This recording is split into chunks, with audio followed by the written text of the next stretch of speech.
Are you interested in learning how to protect your books? Kate's going to show us how to make a simple two-piece enclosure with supplies you have at home. Hi, Kate. Hi. What are we going to need?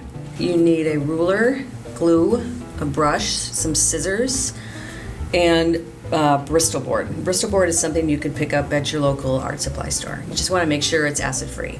Let's get started. You want to make sure your board is bending with the grain of the paper. How can you tell? You just look for the way it bends more easily. You'll want to make the folds for the enclosure in line with the grain. Depending on the size of your book, you might have a little too much, so you could trim a little off the top before you begin. It just makes it a little easier to work with. So here we are cutting the excess off the top. First you want to measure the width of your book. Just line it up with the edge. You want to draw your line the whole length of the paper.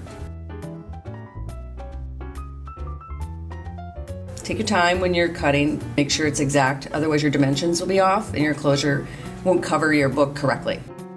Is it important to erase the pencil? It's up to you, but you probably don't want the pencil to transfer to your book or item that's in the enclosure. Once you have the first part of your enclosure, you can place a book in the middle of the board and mark your line for the bottom and the top of the book. You use the edge of your ruler to make your first folds, and to make all folds actually, for your enclosure. Just make sure you're matching your edges to get a good clean line. And then you can use the handle of your scissors to make a sharp crease in your fold.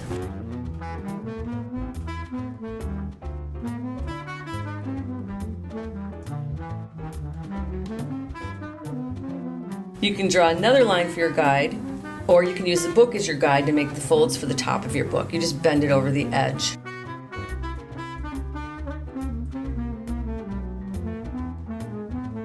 Repeat the process of folding the Bristol board around the top and the bottom of the book.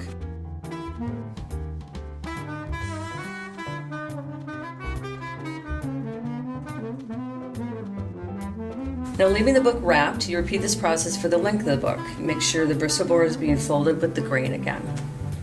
Why do you leave the book wrapped? This ensures that the dimensions are correct and your book will fit properly in each piece. We're going to repeat exactly what we did for the first enclosure piece again. This time we're going to wrap the book horizontally.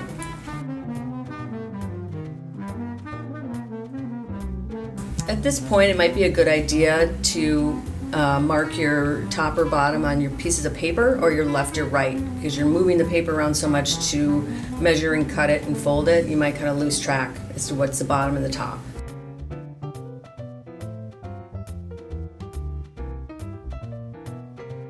Let's get back to the fragile book. What would you do differently? Well, depending on the condition of the book, you try to handle it as little as possible and use the faint pencil line instead of the edge of the book for the fold.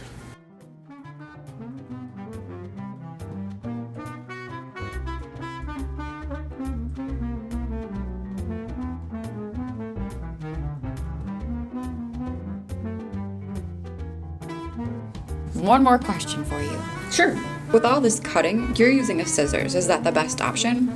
If you have a paper cutter, you can go ahead and use that. You might still have to trim the sheet of Bristol board if it's too big for your cutter.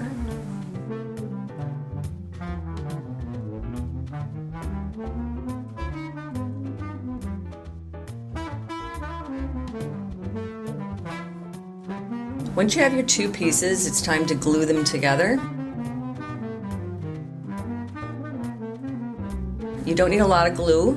You want to use your brush to spread it evenly. And this is where you need to work pretty quickly, because the Bristol board will warp pretty fast. It's not very thick, so you just have to quickly line up your edges and make sure they're totally together. You can use your scissors or a ruler, and then you want to put a weight on top of them for a while, probably half an hour, so it dries completely.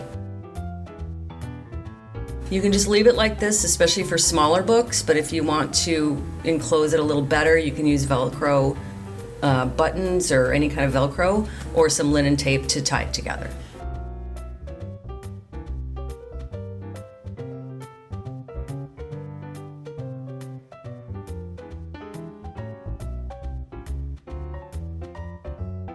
Well, thank you, Kate. You're welcome.